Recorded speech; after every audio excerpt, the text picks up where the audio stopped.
તો દોસ્તો આપણે અત્યારે છીએ કોચી કન્યાકુમારી ઉપર હાઈવે। જો હાઈવેનો નજારો ખાલી તમે જોઈ લ્યો।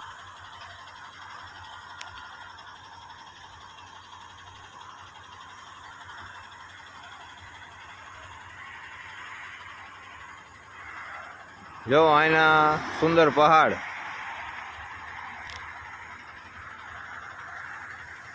એમાં વચ્ચે હાઈવે જો કેટલો સરસ નજારો છે। જો આ જે ઘાટ છે ને આમ ઊંચો બહુ છે, પણ અત્યારે વાદળાના હિસાબે દેખાતો નથી।